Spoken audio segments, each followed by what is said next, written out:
Hai, selamat siang teman-teman semuanya. Bagaimana kabar kalian hari ini? Ya, saya agak balik semua oke dan baik-baik saja. Dan kini kita kembali lagi di video podcast obrolan santai komunitas membaca. Tempat di mana kita semua bisa merasakan manisnya petualangan seru di halaman-halaman buku yang tak terhitung jumlahnya. Di berbagai cerita ini, kita juga bisa berbagi cerita menarik dan juga bisa menginspirasi kehidupan masing-masing supaya mendapatkan, ya siapa tahu ya ada cerita menarik yang menginspirasi kehidupan kita. Tapi sebelum benar-benar terjun ke dalam dunia literasi, alangkah baiknya kalau kita perkenalan terlebih dahulu. Karena ada peribahasa mengatakan bahwa tak kenal maka tak sayang. Jadi, perkenalkan, nama saya Rafa Hamdani Alfariski, teman-teman bisa memanggil saya Rafa. Saya dari kelas 10 AKL 1. Beberapa dari kalian mungkin sudah mengenal saya. Yap, benar. Waktu video pertama kali, saya jadi narasumber. Dan ya, sekarang saya jadi host pada video kali ini. Dan pada hari ini, kita kedatangan teman kita yang akan berbagi cerita-cerita menarik dan juga menyenangkan.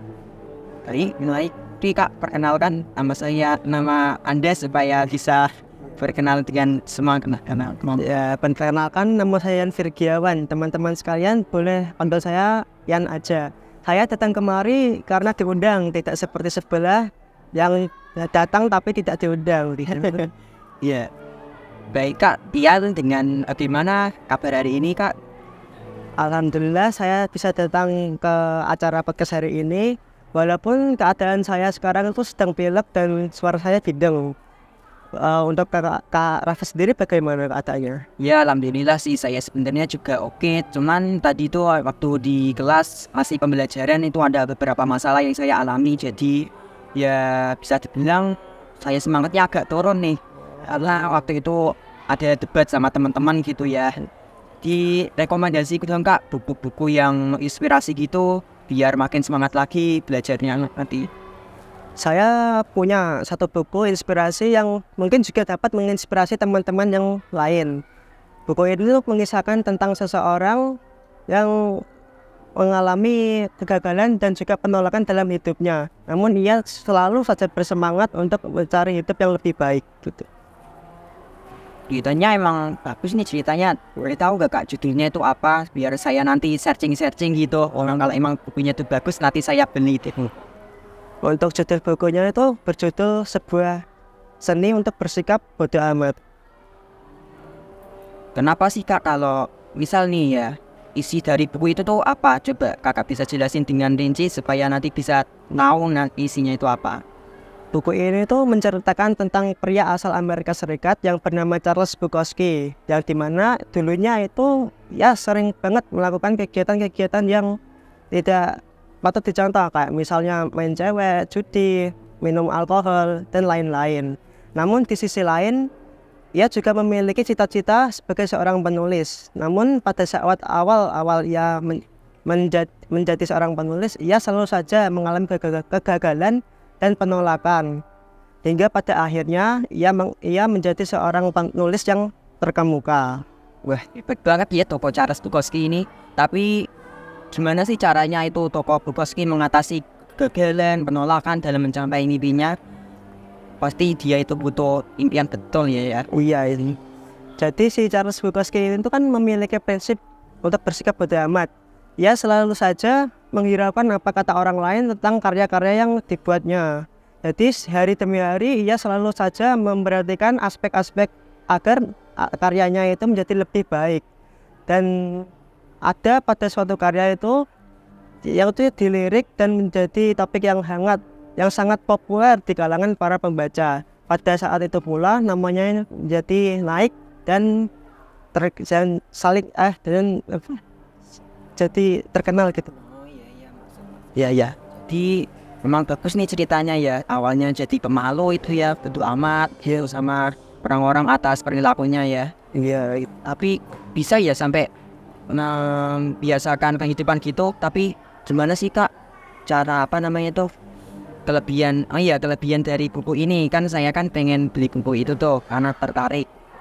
Untuk kelebihannya, buku ini tuh sangat cocok banget untuk para pemalu. Dari kisah nyata sendiri, saya sebetulnya sebagai seorang pemalu yang setelah mendalami dan mempraktekkan ilmu-ilmu dari buku tersebut. Sekarang saya menjadi bodo amat, mau terserah orang mau bilang saya bagaimana, ya selagi tidak merugikan itu saya tetap lakuin gitu. Jadi emang ya kalau kita itu jadi orang itu jangan pemalu gitu ya. Iya. Supaya apa namanya kalau pengen untuk ini impian kita itu gak usah malu sama Ya gak usah. apa yang kita lakukan. Yang penting itu hal yang baik dan gak rugiin orang lain. Iya. Tapi kenapa alasan kamu milih buku ini sebagai rekomendasi buku yang paling bagus sebagai inspirasi? Sebetulnya itu nggak ada alasan khusus buat saya memilih buku ini, karena pada saat itu saat di Gramedia saya itu melihat buku ini tuh menjadi buku yang bestseller di tahun 2021 yang menjadikan ya saya tetap tarik pada buku ini gitu untuk saya beli dan baca. Emang bagus banget ya jadi Gramedia, apalagi itu Iya. media cetak yang paling terkenal populer ya. Jadi pengen baca buku ini juga nanti.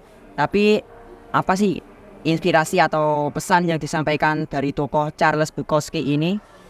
Jadi si Charles Bukowski itu mengajarkan kita untuk jadilah seseorang yang selalu percaya diri untuk menghadapi semua hal-hal ataupun kegiatan yang baru, yang bisa dianggap kita tuh baru. Karena dengan kita berani untuk mencoba hal-hal baru, kita akan mendapatkan sebuah pengalaman, yang dimana pengalaman itu sendirilah yang akan menjadi guru yang terbaik dalam hidup kita. Jadi pesannya itu ya intinya ya ada orang pemalu ini supaya kalau pengen ngewujudin impiannya itu nggak perlu malu supaya bisa terwujud. Hiraukan semua kata orang maupun itu jelek apa kalau emang mau tuh ya lakuin aja gitu. Saya paham nih maksudnya, tapi kalau emang buku ini tuh bagus banget tadi saya emang berencana mau beli ini. Iya. Tapi kenapa sih tokoh Koski ini tuh apa namanya emang ya orangnya pemalu ya, tapi dengan impiannya yang besar itu emang orangnya nggak perlu dengerin omongan orang lain sampai dikatakan orang lain dia sampai disebut beranak ya. Jadi ya sampai sini aja ya teman-teman, karena intinya kita itu tidak boleh malu dan kita tidak perlu mendengarkan apa yang orang lain katakan.